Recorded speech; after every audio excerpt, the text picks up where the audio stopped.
Okay, Talal, I'm just going to jump in there because the UN Secretary General is talking and we just want to hear what he has to say.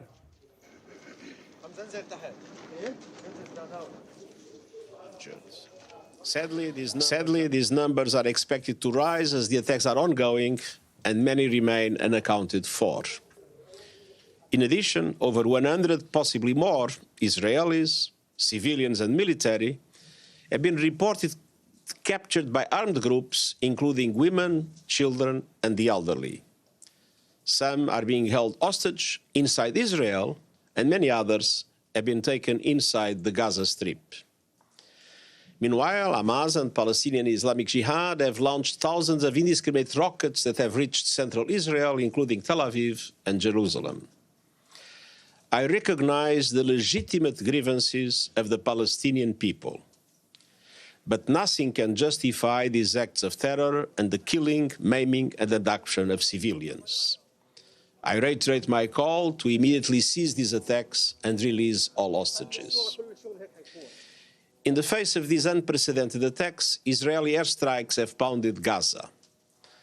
I'm deeply alarmed by reports of over 500 Palestinians, including women and children, killed in Gaza and over 3,000 injured. Unfortunately, these numbers are rising by the minute as Israeli operations continue. While I recognize Israel's legitimate security concerns, I also remind Israel that military operations must be conducted in strict accordance with international humanitarian law. Civilians must be respected and protected at all times. Civilian infrastructure must never be a target. And we already have reports of Israeli missiles striking health facilities inside Gaza, as well as multi-storied residential towers and a mosque. 2 UNRWA schools sheltering displaced families in Gaza were also hit.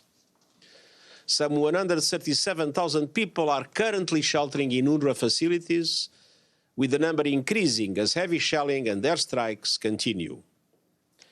I am deeply distressed by today's announcement that Israel will initiate a complete siege of the Gaza Strip, nothing allowed in, no electricity, food or fuel. The humanitarian situation in Gaza was extremely dire before these hostilities. Now it will only deteriorate exponentially.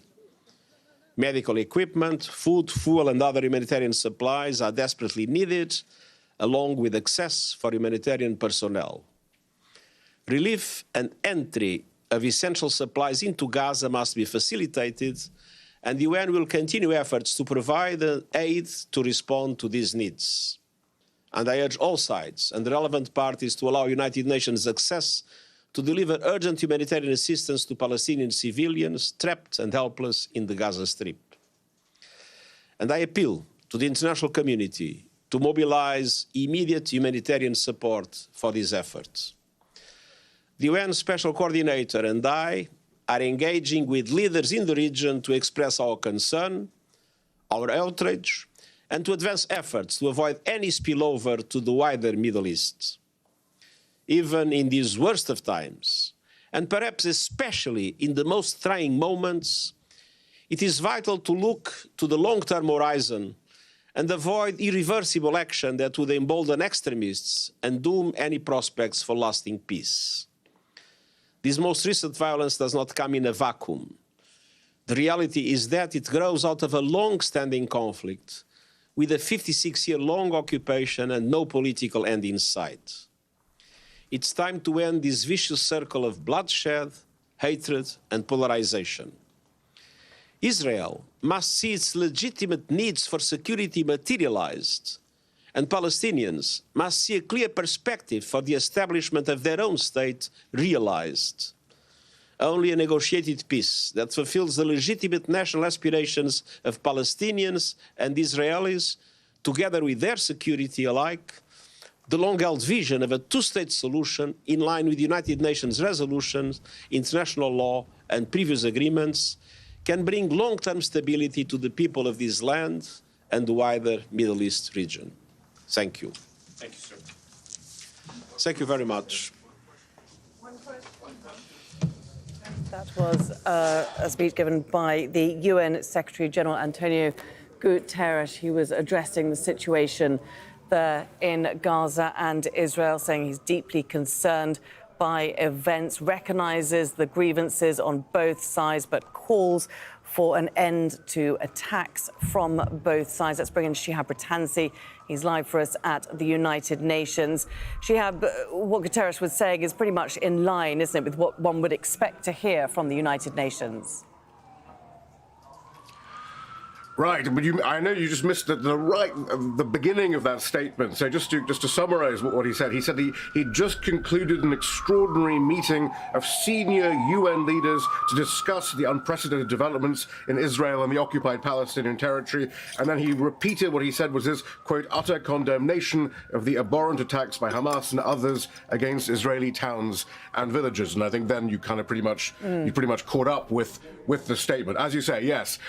What does the UN Security Secretary General do? He repeats the importance of international humanitarian law, the need for proportionality and the Geneva Conventions to be respected. At a time, though, he's doing this, though, when clearly the Israelis and the Israeli Defense Ministry have already said they are going to intensify the siege of Gaza.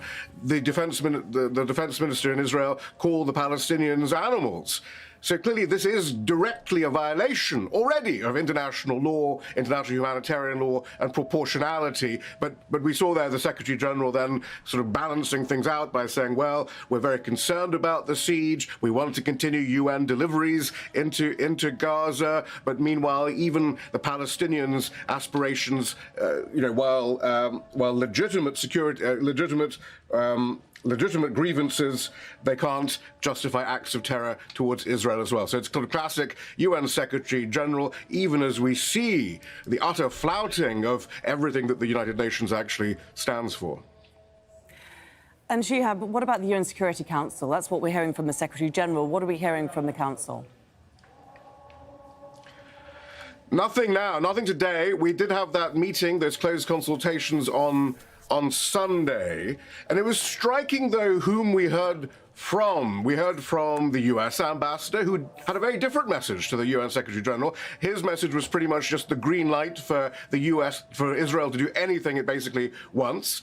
We heard from the Israeli ambassador to the UN, who wasn't at those closed consultations, who said that all of Gaza was part of the Hamas war machine and would now be a target. We heard from the Palestinian mission, which said, effectively, we've been warning you about this might happen. The Palestinians are going to try and achieve their aspirations by one way or another. We kept on saying, let's go the peaceful route. It's still not too late for the peaceful route. But, we did warn you over and over again here. And we heard from the Chinese and Russians. The Chinese saying it would be good to have a Security Council statement. They're against any violence against civilians. The Russians saying, look, this is just a result of decades of the US's stewardship of the Middle East peace process. We need an immediate ceasefire and we need immediate negotiations. So it's interesting, and the UAE actually also spoke, the ambassador there, who said, look, we want an end to the violence and an end to attacks on civilians. So those who chose to speak in the main, who weren't either the Israelis or the US, were saying we need to pause in the violence, but the US and Israel clearly had a completely different message. OK, Shihab Ratansi joining us live from the United Nations. Thanks very much, Shihab.